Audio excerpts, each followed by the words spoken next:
This is the Detroit Sports Podcast Network. Detroit is the greatest!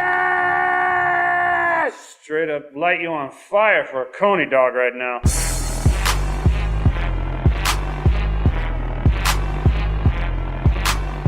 Darren McCarty comes back with Neiman in front of him. McCarty draws. McCarty in. McCarty scores! He makes it a goal! Darren McCarty!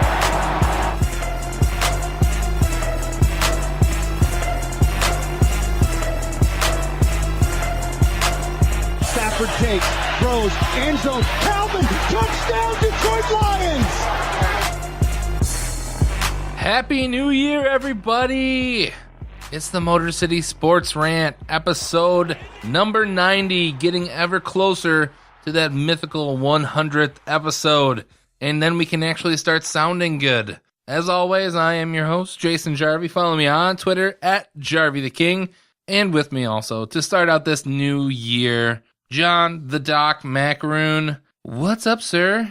It was a great holiday. I was on vacation. This is the last day of my vacation. I ramp up the new year starting on Tuesday, and it was a great vacation. Stay tuned later this week for the podcast network. We're debuting a new podcast. We're titling it Two Bad Hombres. Vito and I are going to collaborate because what you don't hear after we record his baseball one is we just sit there and rip on each other. And I play jokes, we play music, we clown around, we do Facebook videos. And we just said, you know what? Why not just go outside of sports a little bit and just talk about whatever? Just turn on the microphones and whatever comes out, just comes out about maybe pop culture, about things. So Two Bad Hombres probably going to debut this Saturday on the Detroit Sports Podcast Network, and it's going to be entertaining. We'll have some guests, we'll yuck it up, have fun. It'll be me trying to piss Vito off. Will be one of the early goals, is just to upset the guy because I make fun of him, and he's so patient, he's so nice and kind, and I rib him, I play jokes on him, he'll be on the air, and I'll just be like throwing things at him, and he takes it, he rolls with it, and it's a good dude. So we said, hey, but why not? A little bit, outside the norm of what we normally do here on the network, so we'll give it a shot and see what happens, and stay tuned, pay attention for it this Saturday. And then also, pay attention to Doc and Jock, because I'm going to share a story this week about the single worst bar experience that I had over the holiday break. I went to watch the Michigan game at a bar that I go to often to watch the UFC. And I invited family, and it was a complete shit show. And stay tuned Thursday. Download. I'm going to share in detail, and I might even take it to the next level by even calling up the establishment to figure out what happened, because literally when you hear this story, it's going to surprise you the depths of disaster that happened. But overall, for me, the vacation was great. I'm looking forward to the first live recording of 2017 with you. I missed hanging out, and I know we're going to get into a lot of different things. Now, you said this is a bar where you go see UFC. Did you actually watch UFC 207 here? I did watch Ronda Rousey Ronda Rousey just got brutalized. I would take 50 seconds of a beatdown for $3 million. Totally. I completely agree with you. $3 million, 48 seconds. I think it was like 27 like connected shots, and I think 20, at least over 20 of them were to her head. Jason, what was so surprising was she looked cut up. They said that she did not talk to the media in over a year. She was dedicated. She was focused. She spent the better part of 2016 training. And all that leads me to ask is, what were you training? What were you doing? Nunez came out there, just started thumping her, and it was over just like that. But thankfully for us, we needed that fight to go short because we were so livid at that point. We were a little bit buzzed because the establishment tried to diffuse our frustration and anger, but no, we wanted to get out of there as quick as possible. But yeah, stay tuned this Thursday. I'm going to lay it out there, blow by blow, what happened, because it's worth telling. And if you followed us on Twitter at Detroit Podcast, I shared a little bit about what happened. But here we go, man. First recording of 2017, and I'm a little bit disappointed, man. Yeah, I don't get her trainers. And you saw after she lost that first fight that her mother, who's like a world judo champion, she was like, yeah, it's the trainer's fault. He kind of sucks. He sells her a bill of goods that just is it doesn't live up to the potential. And she didn't change anything. And she came back out like she knew exactly what she was going to do. And then as soon as she got popped in the face, it was game over. Like her hands were down. It was a bad fight to watch, but it makes for great memes and Twitter. But yeah, $3 million. It's when I told my wife, I was like, yeah, she made $3 million. I would take that for 48 seconds. And then I asked her, you know how much the winner won? And I was like, $200K. She was like, what?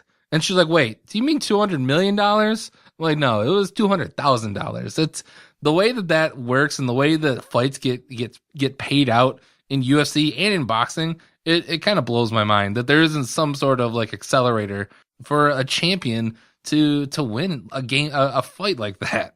It was unbelievable, Jason, in that Nunes looks like a person that could hold on to the title for a long time. She's a serious contender. She's got all that it takes. And hey, when you put in the work and you are dedicated to your craft and you go out there and execute it like that, hey, to each their own. And I couldn't imagine training to fight in any kind of capacity. It's a brutal sport. You got to dedicate a lot of your life to it. And then just the fear and anxiety that you got to feel walking to the cage to potentially get smoked and hurt. But Nunes talked the talk. Afterwards, she showed the proper respect. But in the end, she basically potentially ended an era. She clobbered somebody that a lot of people looked up to. And Ronda Rousey, now her career is up in the air. I would advise her just go over to wrestling, as we have now in the background here in the studio. Go over to wrestling and earn your money that way. Stay out of the cage, because I don't think she's got what it takes to survive anymore. I mean, do you think, I was thinking about it, like what she should do.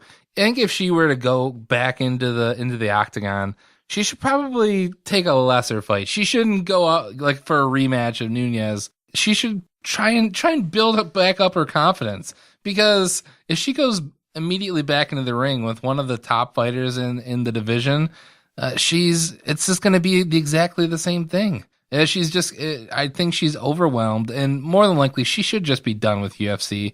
And I think for the champion Nunes, it's very important that she comes back out and wins her next fight, because you saw what happened with the fighter who initially beat Ronda Rousey, comes right back out and loses. Yeah, it's one of those things where Ronda Rousey, it's one of those things where once you lose that first time, it takes a lot out of you. Then that invincibility that you think you have goes away. And it's one of those things where in the UFC, you got to be believing that you're the best. You got to have a lot of things working for you. And there's always going to be that younger, more hungrier fighter out there. And if you don't have what it takes and there's a weakness in your game, like, Ronda Rousey is known as being a judo specialist, but her weakness is boxing and taking a punch. Everyone thought that she was working on it, but she obviously can't take a punch. I think she got cocky. She was, that is what she was known for. But then you saw those couple of fights where she just seemed unstoppable, that she actually did overmatch some people with a boxing style match, and she went away from where her expertise was. She won a bronze in the Olympics for judo. So I don't know why she went away from that, and we may never actually see if she's able to get it back. But I think we need to move on. Talking about a team that got knocked out, I think the Lions kind of got punched in the mouth on Sunday night. Not only Sunday night, but Jason, they had it all laid out for them. It was all set, ready to go. You had 3 games. You had to just win one to potentially become the NFC North division champ. The first time, I believe, since 1993 that you could have held the division. And what happens? You lose 3 straight games versus opponents that were better than you. You lose versus the Giants, you lose versus the Dallas Cowboys, you lose versus Green Bay, and now we're sitting here at the time of this recording. Everything's up in the air. Yes, step 1, and I talked about it with Adam and Vito, and I said, listen, you have to root for Washington to lose. Because if your expectation is, and your hope is the Lions are going to come through, you're going to be disappointed. I called it. And that's why you listen to this podcast, because we keep it real. We're not trying to just be fans and being like, rah, rah, the Lions are it. Everybody picked them to lose. And if you had a brain on your head and you're with it and you didn't drink yourself to oblivion over the last 4 days, you realize that when Aaron Rodgers comes to town, he ain't just going to roll over in a game where it's that important. You needed to go out there and knock him out. And for whatever reason, and we're going to talk about it, the Lions just were not able to capitalize on an opportunity that was presented right for them. And I don't know what more you needed. Jason, you got to realize we got a number 1 quarterback who has yet to play a home playoff game. All that riding on the line, and they just failed to come through. I know. We did the math yesterday. I was in first grade the last time that they had a home playoff game. So they still made the playoffs. I mean, it was great when you saw Washington. Kirk Cousins throws that late interception. The Giants do us a gigantic favor. And really, that Sunday Night Football, it didn't matter as much as it would have. So we were already in the playoffs, but you were playing for something that we've never seen. That I've really never experienced as a true Lions fan. Because first grade, I think I had a few more priorities on my mind, like learning how to add and read and all that kind of stuff. But this whole season, I'm torn because I do expect more from this team. After they started 1-3 and they had just that horrible start, I was off the train. I had lost complete faith in this team. And then they went on the winning streak. And now I'm glad that they made it in the playoffs. I mean, I definitely think they deserve it, but I wanted more. I really wanted more of this team. And I got a stat that somebody tweeted out that it's bad for pretty much everybody else in the NFC North. So the Minnesota Vikings, at one point were 5-0. The Detroit Lions, we were 9-4 at one point in the season. The Packers were 4-6 at one point in the season, and the Packers win the NFC North. They're the division champs, and again, a situation where they were on the ropes, Jason. Everybody counted Green Bay out. They weren't playing good football. Aaron Rodgers, in the middle portion of the season, was very inconsistent at best, and everybody was wondering, what's going on with Aaron? What's going on with A-Raj? And he comes out and is like, hey, if he was serious or not, he comes out and he just says, hey, we're going to run the table. 6 straight victories. They come to Detroit, and in the end, he made most of the plays. And I guess we'll start with that, in that the matchup everyone was looking at was Aaron Rodgers versus Matthew Stafford. Everyone was like, hey, this is the game that Stafford has to win. He's got to come out there and do some things. Now, do you care at all that, everyone kind of will just say, well, since the middle finger injury, that his numbers have diminished, and that's the reason why he just is missing open receivers at times. His play has gone down. He's thrown a lot more interceptions than earlier in the year. Do you just kind of brush everything under the table and just say, hey, Stafford's really hurt. He's trying to grit it out, but in the end, he's hurt? No, I don't put it all on the finger. I put it more, actually, obviously he needs to play better, but what I see as a bigger factor of this team struggling down the road is not having your safety valve. Theo Riddick, they placed him on injured reserve late last week. So not having that guy who, I think he led, either he led or he was close to leading all running backs in receptions. So he was an integral part of your offense. Not having that person to really, he was your running game via a short pass to the flat. And not having that, you saw it a little bit yesterday that, they started passing the ball to Zach Zenner, but they didn't do it a ton. They threw it to Theo Riddick a ton. And not having him, I think that's a huge factor.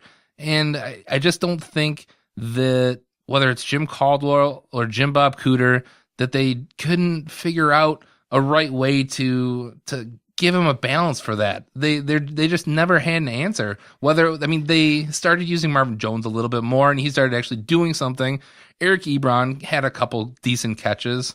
I loved seeing TJ Jones on the field, but it all just wasn't good enough. And like you said, it really did come down to Aaron Rodgers versus Matthew Stafford. And you can put the blame on the defense that they weren't able to get you any timely stops. But I think going into this game, knowing how good the Green Bay Packers were coming into Ford Field on Sunday night, you just knew that you had to keep pace with Aaron Rodgers, whether it was Stafford or whether it was holding onto the ball more by generating some sort of run offense, which they did in the first half.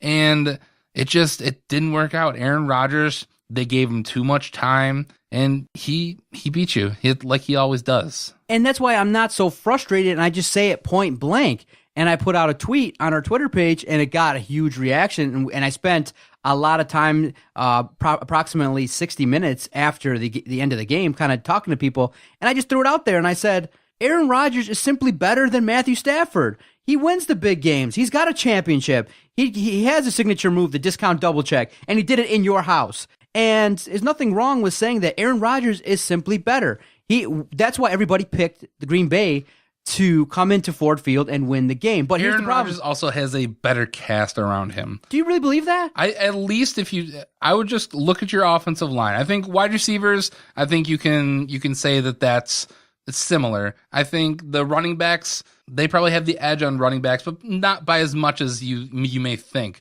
But just on the offensive line alone, if the game is going to come down to a passing game, it's going to come down to the passing game that they do. They showed the stats a million times yesterday of how good the Green Bay Packers offensive line is at a pass rush. So they give Aaron Rodgers more time, and you see we're trotting out Corey Robinson, Laken Tomlinson.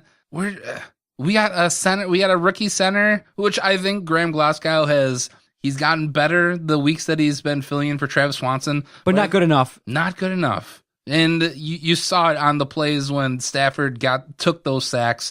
That I think Rodgers, if that was Rodgers in Green Bay, the offensive line gave him the time. So what I'm hearing you say is that you recognize that Green Bay has a little bit more talent, so you don't put the fault on Matthew Stafford. You don't admonish him. You don't, further, the narrative that this is a guy that maybe we don't need to keep around. You just say, listen, keep surrounding him with talent, and if he's healthy and you give him an offensive line and a running back, then Stafford should be the guy. Totally. I think if you put Stafford on Green Bay at this point, I think he could have similar success. You make an argument that all the followers have made. I don't think that he would be as good where he had like 18 interceptions or 18 touchdowns, 0 interceptions in his last 4 games. He's not going to do that. But he would probably keep them in games and would be winning games on Green Bay. So Matthew Stafford's lack of talent around him is the reason why he almost threw the ball right into the hands of Clay Matthews. Everyone's going to have a bad pass here and there. He got lucky in that situation. He did get lucky. He got completely lucky. And they went down and scored because of the Lions went down and scored. And that's one of the reasons I thought that they actually had a chance in that first half, because things were actually breaking our way. It's one of those things where when Washington lost, I really thought that would kind of maybe ease the pressure on the Lions and they would actually perform at top-notch A-plus level. But looking back at it, I would say maybe, if Washington had, and I know that everyone's given the political line and being nice and correct and saying that, hey, we didn't know if Washington, what the outcome was and all that. But I believe that if Washington had won and maybe there was more pressure that if the Lions had to absolutely win the game, maybe they would have played better, because they were in it for the first half. But once Green Bay came out in the second half and made the adjustments and they cranked it up a notch offensively, the Lions, and you saw it, couldn't keep up. And I don't know whether they just didn't execute at the level that Green Bay did. They don't have enough talent. There's a lot of factors, but the person that we're all talking about is Matthew Stafford, and I felt like he could have played better. I didn't feel like he gave the performance that was indicative of his stature right now in the game. I thought he could have played better. I thought he made some throws. I thought Golden Tate was wide open, and the ball looked good. He missed them. You can't put it all on Matthew Stafford, though. That defense could not get them a stop. What was that? On the touchdown to the Geronimo Allison, when Aaron Rodgers has 9 seconds in the pocket, it literally looked like he went back there, and then the defenders were just like, oh, I'm just going to wait and see where he goes. You're giving him time, and you're giving his receivers a chance to get open. And they played it back with the receiver. He was covered pretty well by Don Carey, but then he makes a move, and you can't expect a practice squad, essentially a practice squad cornerback, to cover somebody for more than 6-7 seconds with a quarterback like Aaron Rodgers. It's all around. They just needed to play better. And me and my wife joked, coming out of halftime, they said what the inspirational words from Jim Caldwell to his team was that they needed to play better. And that's really what they needed to do. They needed to play better in that second half. They needed to take what they did in that first half. They were up by 4 going into the half. And I know they were giving the ball back, but if you would have gotten a stop, early in that third quarter, maybe things could have turned around. But the fact that Green Bay adjusted, and once again, we look like, you can actually adjust what you do on your team. I don't get it. They run with that stupid Ripkowski fucker fullback all first half, and then they go back to Ty Montgomery, and we're like, whoa, what? We had no idea this was going to happen. We just figured that they're going to stick with that other guy. We didn't think that they were going to game plan and change it. It's very frustrating. It is frustrating. And I think that regardless of how the Washington Redskins did earlier in the day, all the pressure was going to be on that home team. Green Bay was on a roll, and they were playing with house money at that point. It was all on the Lions. The pressure was on them. It was the first chance to win the NFC North in 23 years, and they cracked. See, here's the thing, Jason. Yes, we all love the Lions. We want them to win. But if you be objective and look at what's going on, that, and we talked about it. We just talked about it. They don't stack up. They don't measure up. They don't have enough talent. But in the end, you do want Matthew Stafford to be a little bit more efficient, and you want him to be Aaron Rodgers. You see what Aaron Rodgers has been able to do in that he had a lull in the middle of the season. People were questioning him. People were wondering, hey, is this guy washed up? What's going on? Is it time maybe for a new situation to happen? Maybe the coach, McCarthy needs to be looked at. And what does he do? He just silences the critics. It's just like, hey, guys, relax. We're going to go out there. And he just pulls off 6 straight. And again, this is what is the biggest problem is no matter if Stafford's injured or not, dude is making $20 million plus a season to be the leader of the Lions, to be the quarterback, to be the guy. So in essence, he's paid to be Aaron Rodgers in our division, right? So last year, how did you compete versus Green Bay? This year, how did you compete versus Green Bay? You can't have a season where Green Bay comes into your house and defeats you, and then previously you lose to them again when you play at Lambeau. Okay? You can't have that. Matthew Stafford's job is to is to elevate the Detroit Lions franchise. His job is to get them home playoff games, move them along. And by losing this game and by not, going toe-to-toe with Aaron Rodgers, it's just disappointing. And I want more. I demand more. And that's basically the message I have is that, yeah, you could say that there are factors contributing to Matthew Stafford, but in the end, even if it was, and I think it's fair to say, even if Stafford was healthy, you would probably saw the same thing, maybe with the Lions scoring 7 to 10 more points. Aaron Rodgers is that much better, and it's unfortunate because you got a big decision coming up in terms of if you want to pay this guy or not. And again, you can't. So what I'm saying is we're leading toward this conversation now. Stafford, are we re-signing him? You're really thinking of not re-signing Matthew Stafford at this point? What I'm saying is you could reshape the philosophy of the franchise, and you could say, well, hey, if your scouts do the job and this offensive line grows in a year or two and you add more talent, Dak Prescott's making $600K. You can get a 4th-round talent to game manage, and I wouldn't be opposed to that because all you got to do is look at the results. Right now, Matthew Stafford is a stat guy. He throws touchdowns. He's exciting. He's a guy that you could pay money out of your pocket to watch, but that's not what I'm evaluating. If you ask me, would I pay money to go watch Matthew Stafford healthy? Sure. No problem. I would have no problem swiping the credit card, swiping the debit card to pay to see Stafford. So no doubt about it. So you think Matthew Stafford is a heap of garbage and that you would rather just go on the whim of maybe trying to hope that a 4th-round draft pick is going to come out and play like an MVP. What I'm saying is that now the question that I keep asking myself, and stay tuned later in the podcast, we're going to have a debate about the head man of the Detroit Lions because that debate fired up 50,000 more people.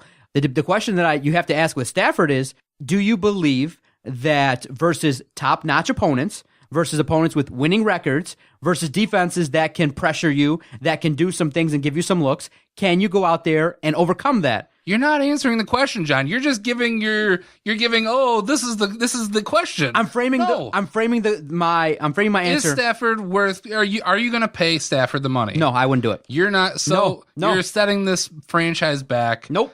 5 to 7 years. 3 years. I'm setting it back 2 to 3 years because I think the offensive line is very young and can grow together. And I target two things. I target maybe one or two more linemen, a linebacker, another person in the secondary of impact, and a running back. Once you have that, look at, do you believe that with what's going on in Dallas, that either Romo or Dak Prescott would succeed there? You're paying Romo, big time money, but you're getting super production out of a rookie. It's not about Dak Prescott though. It's about Ezekiel Elliott and that line, and he's the next coming. He's going to be the next superstar running back. It's not about Dak Prescott. A sophisticated way of discussing it is, do you want Stafford taking up 15 to 18% of your cap when you can get other impact players at different positions that might help you further along? You could get a star running back. You could bolster that offensive line. You could then keep a guy like Ziggy Ansah who's going to demand big money. You could allocate money in a different way and maybe go towards a game manager, because in essence, when you say, hey, Stafford's the guy and we haven't had success, what success have you had other than padding his stats? What success has he had? So really the question is, do you go with what you know and what you have in Matthew Stafford, and that possibly if you put the right pieces around him, he might succeed?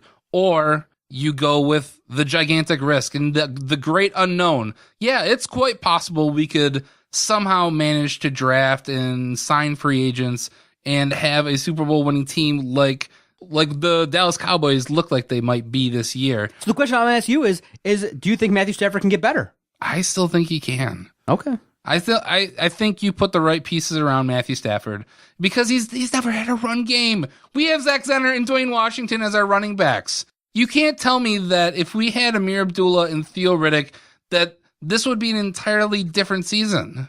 Okay, see, here's the thing that I think fans are enamored with Matthew Stafford. He's a clean-cut guy, says all the right things, doesn't have a misstep, not even a hair out of place. But what I'm asking is, dude is almost a decade into his career and is still sitting on 0 playoff wins. And you could say to me, and you could tweet me and tell me, hey, let's see how he does versus Seattle. He had a misstep in, the 2016 midterm versus the top 3 opponents the last 3 weeks. Now it's the test. You could erase all that. You could come to me and say, listen, you go out there on the road versus Seattle, throw 4 touchdown passes. I'm going to argue to you that the reason why this offense looks like this is because they know if they let Stafford loose, Jim Cooter, Jim Caldwell are going, no, we don't want that. I don't want it. They're sitting in the meeting going, we don't want that. The Lions set, I believe, a record for the Lions franchise in terms of the least amount of interceptions they had this year. I believe like 10. And the reason why is because they don't take no chances. The reason why they don't take no chances is because we don't have a run game. We have no run game, John. They don't believe in Stafford that they can air it out without causing a lot more turnovers. So you think they have a run game? I think they could, with Zach Zenner, maybe if they wanted to utilize Joique Bell, I don't know why they brought him back and not want to utilize him. They could do a couple more things, but in combination with the defense, you can't have a run game when you're behind. It's just super hard. So you have to bolster that defense, obviously. But what I'm saying is, how good were we before we had Matthew Stafford? How many quarterbacks did we go through? A ton. John Kidna, Dante Culpepper, Joey Harrington, Mike McMahon. We went through the gamut, and there's the slim possibility that we get a Dak Prescott guy who can lead a team in the 4th or 5th round. Otherwise, we're going back to the Millen era. See, the comparisons that I'm using is that with the expectations being the number 1 pick, with the salary that he makes, you need Aaron Rodgers. And you know who we got? We got Andy Dalton. So that's the comparison. In that, listen, if you want a guy that will get you to the postseason every other year, like in the 90s, where versus a tough schedule, you go 7-9, then when you play cupcakes, you win 9-10 games. Hey, Stafford's the guy. But what I'm saying is I'm starting to ask the question, and I'm starting to get the puzzle formed when I ask, can this guy get to the postseason and play a solid team and advance? Because you're going to be playing the likes of Seattle every week, and it's going to get harder. You understand? So when I see Matthew Stafford go out there and it's him, versus another opponent's defense, and I go, once it ramps up, I don't think that he's gonna, I think that he might be at the level where he can beat scrubs, which is always good. But when it's time to enter the main event and it's time to win You know, he just might not be that guy. He might be Andy Dalton. And that's not to knock Andy Dalton. I'll take it. I'll take getting to the postseason. But I'm starting to ask the question, I want playoff success. I want wins. I want to see my team play at home. And Stafford's the leader of the team that has not played a home playoff game throughout his tenure. And I don't think I'm wrong for starting to questioning that. If you want playoff success, though, you want playoff success right now, I'm assuming. Yeah, I think And if we lose Stafford, or if you let Stafford go at this point, there is no way we're having playoff success within 3 years. It's 5 to 7 years at best. We it's going to be bad. There's the outside chance that we get a quarterback, but I don't see that happening. And part of that is my Lions hatred that I've seen what's gone on, and I don't trust them to make the right moves. All right, stay with us. Jason wants more of the same. I'm ready for the changes. We'll take our first time out here on the Motor City Sports Rant. Stay with us. Quick timeout. We'll come back. We'll further talk about the Lions, the implications versus Seattle, and the biggest debate that we had with the fans after the loss to Green Bay. Motor City Sports Rant on the Detroit Sports Podcast Network. You suck, John. Doc here for the Detroit Sports Podcast Network. We're a network of Detroit sports podcasts dedicated to all things going on in the world of Detroit sports. And to support us, all we ask, check out our website, DetroitSportsPodcast.com. It's where you can go to find the schedule, whose show airs when. You can go click through the Amazon banner if you're shopping online. We've been around since 2013 through the support of our great following and all the fans, not only in Michigan, but across the country and even overseas. And all we ask is check out our website, DetroitSportsPodcast.com. That's how we keep the lights on here in the Sterling Heights studio. That's how we keep the microphones hot, and we greatly appreciate it. DetroitSportsPodcast.com. I was trying to get it how I live. I want them dead presidents. I want to pull up, head spin, get it, get fly. I got 6 jobs, I don't get tired. I don't get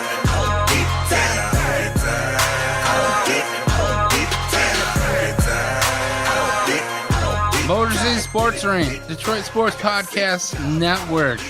I got 6 jobs. I don't get tired, Jason. I get tired. Heard that at the Oakland game, and I'm like, you know what?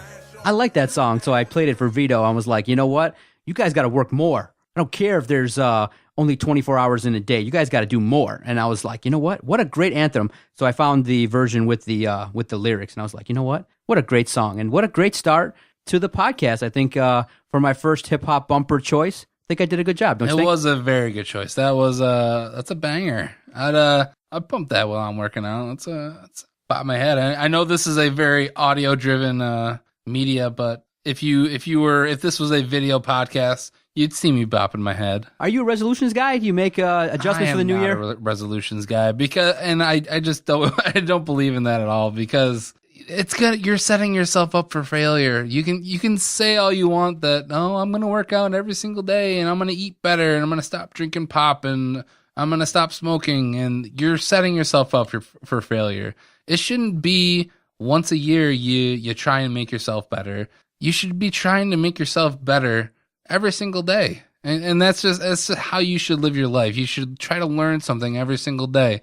And don't worry about that. You know, I think it's okay to set a goal, but know that there's gonna be different paths to take, and then there's different roads to get to the same place. So I'm not a resolutions guy, but I am. Work on yourself. You do you. You know what? I'm not a resolutions guy either, but I did go to the gym earlier today. Oh my goodness, it was packed. And finally, the lovely young ladies have shown up, and I was like, oh my God, I went to, usually I do about 30 minutes cardio. Today I did 40. So I feel good, and I'm going to try this year.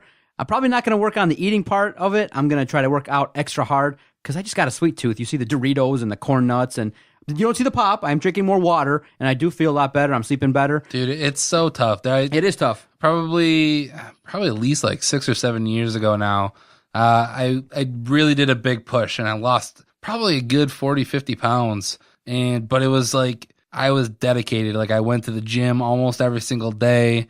I had almost cut out pop entirely. I was eating less, but I didn't do it the right way, really. It's really, if you really are just looking at losing weight, it's a lifestyle change. You really gotta change a lot about your stuff, and it's probably the way to go about it is to change small things at once.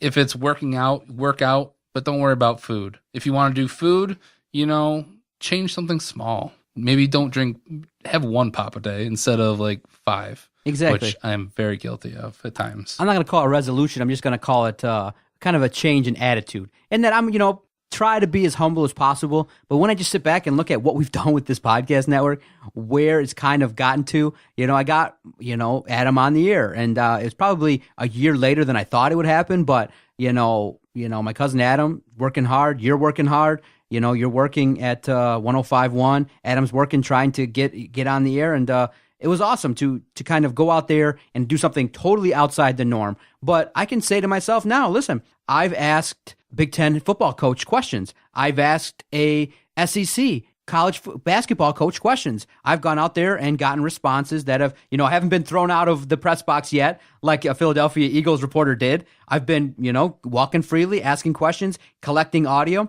And so my attitude is this: you want something, go out there, work hard for it, make a goal, and try to reach it. Now, you heard me earlier today. We have, hurdles along the way. And I like the hurdles, though. If everything was easy, if I just applied for a media credential and everyone was just like, sure, I'd be like, what's the deal here? But the fact of the matter is the hurdles have made it really great so that when you get credentialed by an Oakland University or by Detroit Mercy or for a bowl game, you really prepare and you do the job. And so I like the hurdles along the way. And if you come across a hurdle, kick it down. The biggest hurdle that we have at the network is being called non-traditional media. And we're working to change that in that we have a following. We do put out decent stuff. And if you go check out Oakland University's YouTube page, you're going to see in the last 5 videos, my cell phone sitting there right in front of Greg Campy. And it's me recording it and firing off questions. So my thing is hurdles are great. And that don't look at it as a barrier. I love them. The more hurdles there are, the better it is. And you know what the biggest hurdle is for the Detroit Lions? Jim Caldwell. The Seattle Seahawks, baby. Seattle Seahawks. So first, yes, we're going to talk about Jim Caldwell in a few minutes. Definitely, no doubt about it. But I want to let that simmer, let my thoughts about that kind of simmer because a lot of people had a lot of thoughts, and that's probably a segment in and of itself. But Seattle is up next. And on the Doc and Jock podcast, I debated. It was 2 against 1. I was the lone voice saying, listen, you hope to back into the playoffs because you need Washington to lose. And I'll say it again. You got a blessing when Washington crapped the bed versus the Giants team who showed up there looking like they didn't want to play. They handed it. They wanted the Redskins to come in there and take it. The Redskins, Kirk Cousins, their offense was hideous. They felt the pressure, and they lost. So automatically going into the game, the Lions were on easy street. So now the scenario was if you win, you would have played the Giants, and maybe that could be a blessing in disguise for this Lions organization in that you avoid a hot team, a team like the Giants that's playing pretty good football, led by Eli Manning and, a guy that's just a quarterback that has rings and has titles, and he has what Matthew Stafford is looking for. But now you're going out to Seattle, and your task is to not only fight and try to get a victory in Seattle in that 12th man out there on the road, but your job will be to avenge what happened in 2015. If everyone forgets, we went out there Monday Night Football in front of the nation and put on a good performance. And we got screwed because Caldwell didn't know the rules. The ball was bad out of the end zone. It should have been, a call that went in the Lions' favor, and it obviously didn't. So now, as we sit here, the Seattle Seahawks are in our way. And Russell Wilson is a guy that's known for late-game heroics. But if you look at that offense, you basically got to stop Baldwin, and you got to stop Russell Wilson from making the key plays. There are other guys on the team that can make plays, but if you can stop the big plays and stay with the Seattle Seahawks, I'm telling everybody, get your alcohol ready, get your blood pressure medicine ready, because this one's going to the fourth quarter again. This is going to be a back-and-forth game. I don't see either team getting up ahead by more than 13, so get your blood pressure medicine ready. By 10:45, we're going to start to feel the pressure and realize, Saturday, 8:15 is the game. You can even skip the first half. If you want to chill out, skip the first half. It's going to be 3-3, 9-9. It's not going to be anything overwhelming. the game's going to be decided by who makes the adjustments and what's going to happen in that fourth quarter. And I do believe that there's an opportunity for the Lions to win. But going into it, using my brain, I'm calling for the Lions to lose. Obviously, if anyone comes out there and tells you that they think the Lions are going to win, I think they're being a little bit fan-based, because objectively, history will tell you Seattle doesn't lose at home in the postseason. After the Redskins lost, and it was either going to be home against the Giants or away at Seattle, in both of those matchups really didn't appeal to me at all. I was looking for option C, and it just wasn't coming up. So home against the Giants, I think that it would have been a tough matchup. You would have been home, and you would have had all the pomp and circumstance of, hey, we're the NFC North champions. You get to pump out your chest for a week, but then you've already played the Giants. You know what they are. If they were to come in and beat you, it would be just as bad. So now we back into the playoffs. We're the underdogs. We're going to be the underdogs the entire way through the playoffs if we do advance. So you're going into a Seattle team who, this isn't the Seattle from 2-3 years ago. This is a Seattle team who's been up and down all year. And just in their last 6 games, they're 3-3. They barely beat San Francisco in Week 17. They lost to the Cardinals. Then the previous 3 weeks before that, you get a loss. They only scored 10 points in a loss. And then they blew out the Panthers. And then they only scored 5 against the team. So it's really going to depend on what Seattle team shows up on Saturday. And you would think that in a playoff game and a team that has succeeded in recent history, that they're going to come out, they're going to give you their A game. But you never know, and that's where the hope comes in as a Lions fan. And like you said, I think it would be really difficult to predict the Lions to win.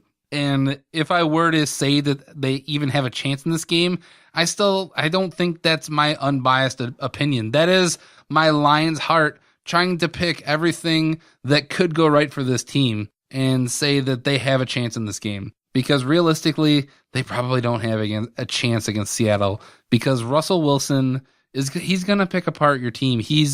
They don't have a run game, but Russell Wilson has been much more accurate. He's been throwing the ball more. He got off to a slow start this season, and he's connecting up with Doug Baldwin a ton. They got Jermaine Kearse, Tyler Lockett is huge. They still have Jimmy Graham. Jimmy Graham is still around on that team. So it's just going to be, it's a tough matchup, and it's going to come down again. It's going to be just like Sunday Night Football yesterday. It's going to be Matthew Stafford against Russell Wilson, and which one is going to be able to outduel. And I think you have a tough matchup going up against the Seattle defense with Richard Sherman and Michael Bennett and Cliff Averill. It's going to be, they need to have a great game plan, and they're going to have to be able to adjust to this team, because if they aren't, they're going to be going home again, and we're just going to be wondering what's going to happen next year. Again, Stafford's going to have to do the business. He's going to have to connect with Golden Tate. He's going to have to spread the ball around, and they're going to have to extend plays. And I don't think it's going to be a shootout. I think this is kind of a mirror image of two teams.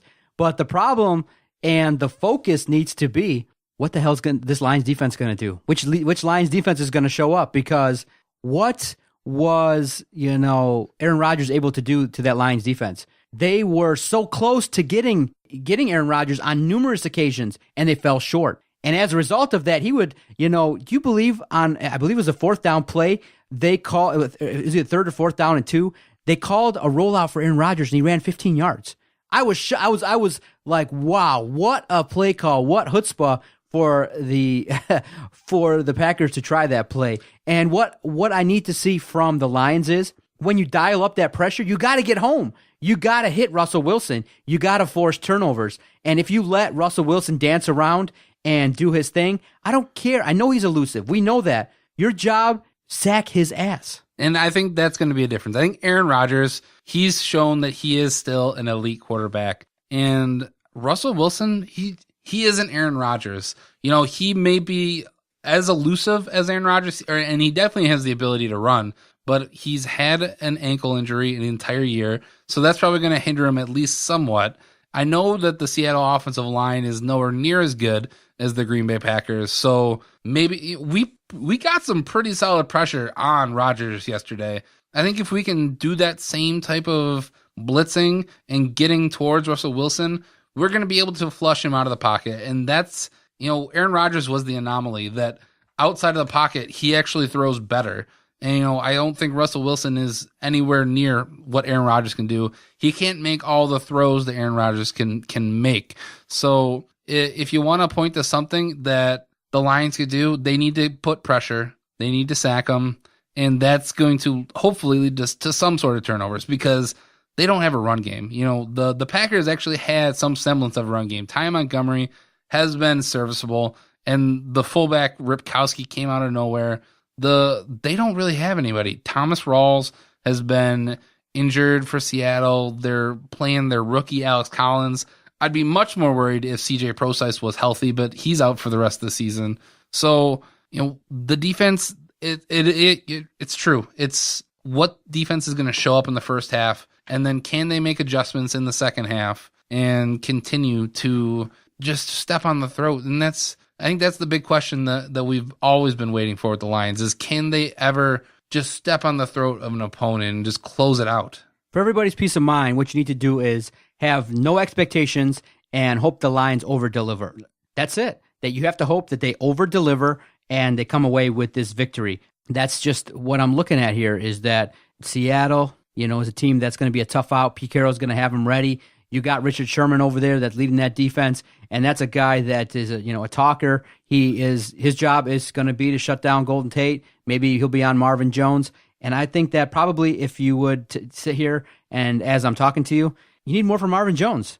You need that guy more than just once or twice to get some chunk plays. I know that they're not willing and they want to keep the offense kind of conservative. Is that Marvin Jones, though, or is that Jim Bob Cooter and Jim Caldwell calling the plays? No, he's not open. Look at the film. He's not open. Marvin Jones is not. He's getting pressed. And when you're a number one guy, you sometimes get the best corner from the other team. And he's getting pressed at the line. He's not getting off. He's not getting separation. And for whatever reason, they do try it. It's just not syncing up that consistently. And a guy like Marvin Jones was brought here to be that guy. So I'm saying this, okay? And I'll preface it by this.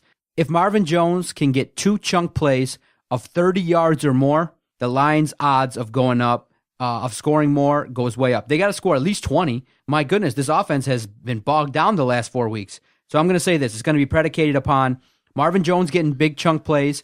Golden Tate obviously has to get yards after the catch. You have to have a semblance of a running game, but that'll be utilized probably with screens and other type stuff as well. And you have to limit any turnovers. If you don't win the turnover battle versus Seattle, then forget about it. I don't think you need extra possessions. You need extra chances for Matthew Stafford to work his craft. And I don't know. It's just you feel like the Lions are playing with fire. That they've trailed, Jason, 15 games. They've trailed in 15 of 16 games in the fourth quarter. And there's no rule. There's no rule that says they can't just go out there and score 21 quick points, get an interception for a pick six, and run it back. You don't have to play a close game. You can go out there, put out the best performance possible, and walk away with the victory. There's no rule against that. I would love that. Yeah, I think as a Lion and a Spartan fan, we would both love to see our teams just close out games, but it never works out. Doesn't work out. So, to end the podcast, we got to have the debate because it's natural at this point in time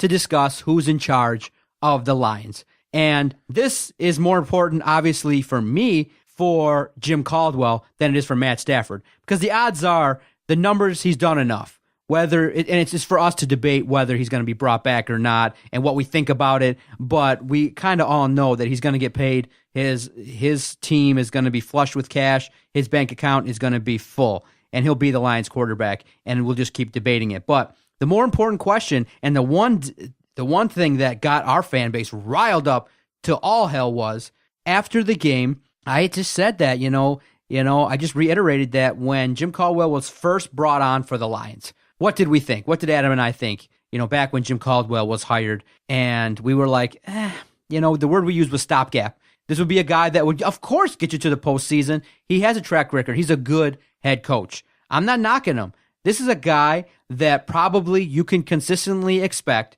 every other year will have you at least 8 wins. He can beat the garbage teams. That's fine. Similar to Stafford now, when you play teams that are better, and the 2017 schedule, if you look on DetroitSportsPodcast.com, we posted who we're playing at home and on the road.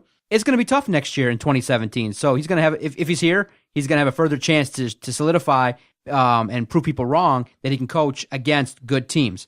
But, here we are sitting, and this squad is 9-7, and they're going to go up against Seattle, and it's going to be probably something where there's going to be a situation where Caldwell is going to have to implement something in the game. And everyone was pissed off that, hey, 12 men on the field again versus Green Bay. Jim Caldwell. I put that more on Aaron Rodgers. Okay, we'll see. Jim Caldwell is the leader of the Lions, and people are wondering, okay, was it enough? We'll start with that. Was it enough to get to the postseason 2 of 3 seasons for him to get an extension? I mean, I'll give you 2 answers. Realistically, what's more than likely going to happen? Yes. It was probably just... No! Let me finish. Realistically, in what we've seen with this organization, with the Fords, yes, he got him. He did it with, bags of balls. He got this team to the postseason, and yes, it did.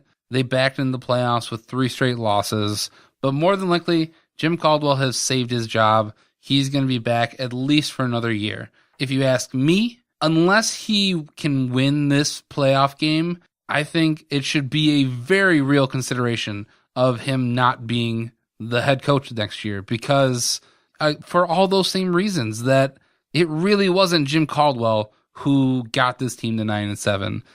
He was able to keep this team together and prepare them and put them in good situations. But when it comes to game time, in-game management, it's just, you see it, that he just doesn't have it. And he's not going to be the guy who's going to win this team a Super Bowl. Bill Belichick, he wins Super Bowls for the New England Patriots. I think Pete Carroll, I think he's done enough.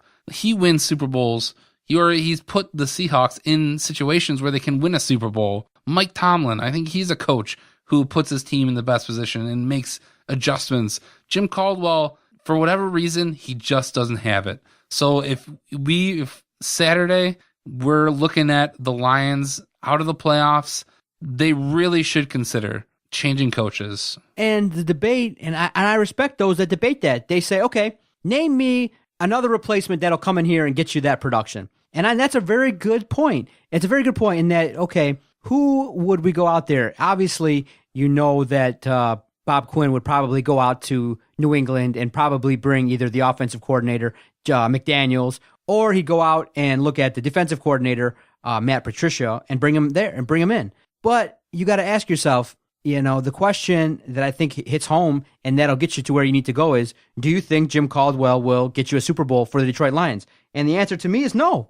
The answer is that there probably will be something that happens, whether it be a singular moment where there's not enough players on the field, where he doesn't challenge, where there's something that he should know that he doesn't. And I give him credit for what he's done. He's a good head coach. But I think at this point in time, I wouldn't fire him. I would probably promote him to allow him to stay with the organization because he's got a great football mind. He does lead men very well. But what I'm saying is, in game versus Seattle, is he going to pull out all the stops? I feel like the coaching edge right now goes to Pete Carroll. Yeah, and I think head coaches in the NFL, they need to be able to adapt, and we just haven't seen that from Jim Caldwell. And adapt, what a great word. He needs to have his adaptability meter is low. He doesn't do it, and I think there are so many reasons to change, and I think people mistake changing coaches throughout all the major sports. I think in baseball there are coaches that you can bring in to a team that is almost there, and then he will get them to the next level, like Joe Madden with the Cubs. We saw it in here in Detroit with the Pistons. When the Pistons were on the cusp of winning a championship, they got rid of a good coach and brought in a legendary coach. Now, what's going to happen though, if we are going to go down this road of changing coaches, I mean, it is going to take some time, because I don't think out there isn't just the one turnkey fix everything coach out there, unless you're bringing Tony Dungy or John Gruden out of retirement. There isn't that coach out there who's just going to automatically fix this team. But I think there are coaches out there who will shape this team and put it in a better direction. I think Josh McDaniels and Matt Patricia, those should be at the top of your list. I think those guys, what they do on offense and defense for the Patriots, that's what every team should be doing. The Patriots, they scheme for whoever they're playing. The part of it is Bill Belichick. And I'm not sure if Josh McDaniels comes here, I'm not sure if he'd be able to pull it off the same way it goes in New England. But I would be willing to see what he could do. And we know what Caldwell is going to do. And it's time to move on. Unless he makes some miraculous run and we win a Super Bowl this year. But see, then the other caveat to that is, I don't think he's getting fired for poor performance. What I'm saying is you need to get the guy that you believe with growth, with the surrounding pieces that you're going to give him. You're going to give him a running game. You're going to give him an offensive line. You're going to give him another linebacker. You're going to give him 4 to 7 more players that are going to produce. That if you give them that, they can come in and get you to the postseason with consistent victories, consistent postseason appearances, consistent NFC title runs, and maybe, just maybe, that elusive Super Bowl. And all I'm saying is, Jim Caldwell, when people hear the word fired, they think, oh, he's doing a terrible job. What I'm saying is, find somebody that you believe that when he takes over the organization in 5 to 6 years, if he's given the right tools, will win you a Super Bowl. Completely. And that's all we're saying. We're not saying Jim Caldwell did a bad job. I think the Lions and the Tigers are both in the same situation. Brad Ausmus, Jim Caldwell, they're good coaches. They're not great coaches. They're not going to win you a championship. And in the sports business, that's the question that we're asking. I'm not asking, is Jim Caldwell a good coach or not? He's good enough. He deserves to be moved up to the front office, given a nice little office, let him give his input whenever he wants, and let him stay with the Detroit Lions. He's earned that. But what I'm saying is, he on the field, coach or go coach another team. I think he's earned his spot in the front office. I would keep it by me, but I don't think it doesn't work that way.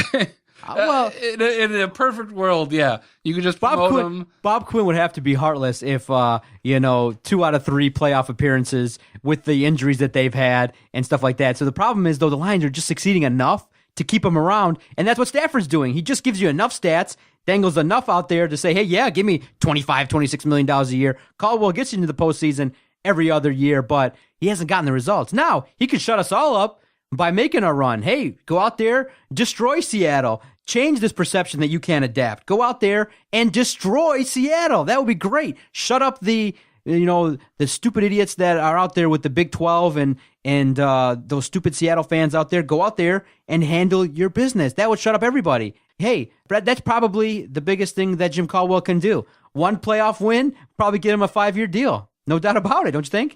That's so wait, unfortunate. So then, hate to ask, but any little part of you rooting for them to maybe lose in a devastating fashion so that, a la 35-14, so that maybe the talk is to replace Jim Caldwell? I'm not going to root for this team to lose. I think that's not the way to think. I think there's different situations. Like the Red Wings should probably lose so they can start to bolster their farm system with actual good players coming out of the draft. But when you're in the playoffs and you're rooting for them to lose so you can change your coach, if it's going to happen, then let it happen. I'm going to be pissed that they lose. I'm going to be pissed that another season has been wasted, but change could maybe happen. And if they win, then they've won their first playoff game since 1991. Okay, so I'm hoping next time we record that we have good news, but I'm thinking this might be the final football game that we get the chance to watch. So just come out of it and perform well. And Coach Caldwell, if you're listening to this and you hear me out, I'm asking for one thing. Just understand the rules. Keep your head, take as much Adderall as you need. Drink as much coffee as you need.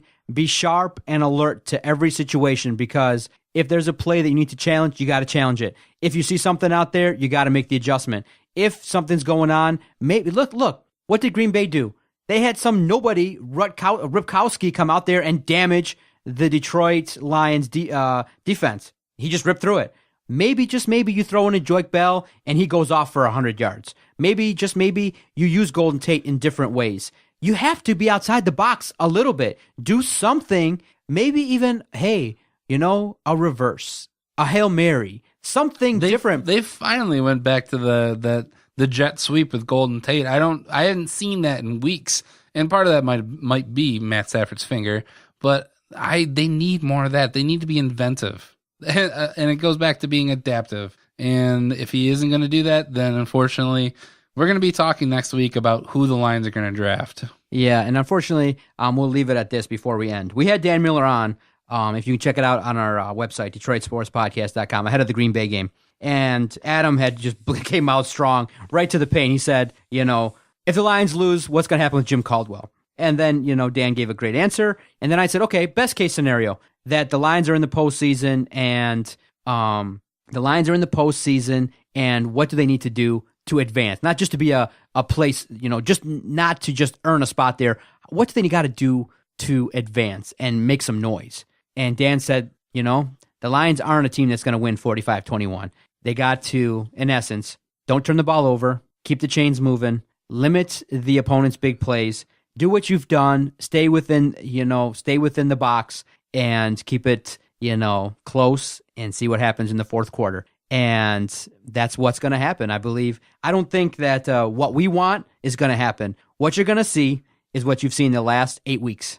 You're going to see the Lions run their offense. They're going to get it around, spread it around, hope that Golden Tate can break a couple tackles, hope that Eric Ebron can get in the end zone, keep every possession. They're going to hope that it's around a 17-16 game, and it's up to Matthew Stafford late. And I say that, hey, you play with fire too much, you're damn going to get burned. And I think that's what's going to happen. They get burned. So what's the final score? Final score, it will be Seattle 20, the Detroit Lions 16.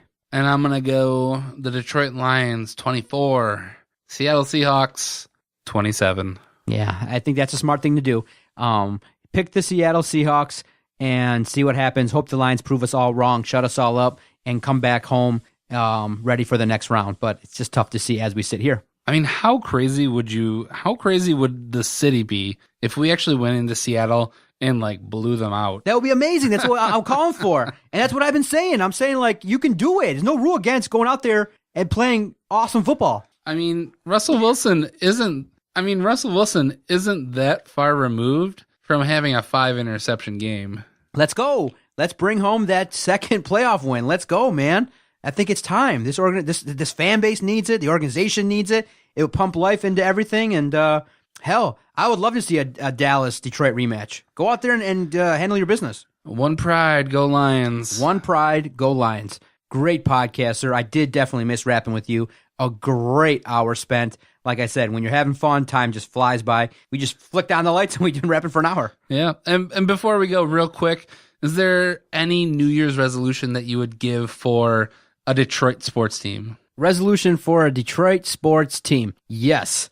I think it's time that, unfortunately, I would say every single team in Detroit needs a new coach. Every single one. SVG lost the team. Brad Osmus isn't good enough. Blashill, okay, you're good in Grand Rapids, haven't seen it. And Jim Caldwell. So my resolution is it's time 4 teams, 4 new coaches. Wow. Kaboom. It's a big resolution. Kaboom, baby. It's time. I mean, I was just going to say, it's time to get Osmus out of there, but I mean, no, you just dropped the mic over there. No, I dropped the nuke, man. We've been living. Listen, we spent the better part of the last year and a half talking about mediocrity. I'm ready for the next step. Where's the next hot young guy? This is a fast-paced sports business, and this whole process nonsense isn't putting no asses in the seats. And SVG lost the team. I don't know. That team is up and down, and they're struggling to beat Miami, who's resting people. So that act might have worn thin, and this whole the players suck, it's my fault. The players suck, it's my fault. Act is wearing thin, and it's time to put up. This whole SVG deserves respect because he's done what? He's gotten a team to the NBA Finals and then pissed off his star talent. Let's go. He's got to step it up. These coaches, the coaches in the state of Michigan, the pro teams, got to step it up. I think if I had one resolution, I think that's a gigantic resolution. I'm gonna focus a little bit more on one team, and I'll go with the Detroit Red Wings, a team who often gets overlooked. And I think it's time. The kids are the answer. They need to get rid of a lot of the dead weight, all the old people that are just weighing this team down, and they need to see what they got in Grand Rapids, bring them up, and if you tank, you tank. Get somebody good, continue to build this team. We have a new arena opening up next year. I want to see some good young talent. I don't want to see the same old talent who is okay with getting into the playoffs. I want to get back to winning Stanley Cups. Yes, sir. Stay tuned each and every Tuesday. The Motor City Sports Rant is going to drop. We're going to bring you knowledge. We're going to have fun, and we're going to keep it real. That's what we do. Until next week, later. Happy New Year.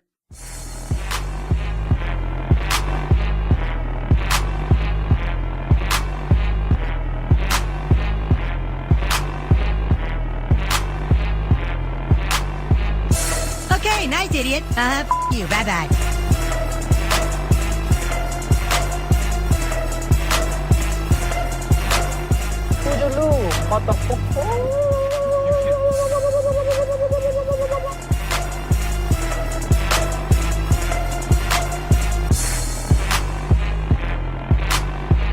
Good day, sir. I said good day.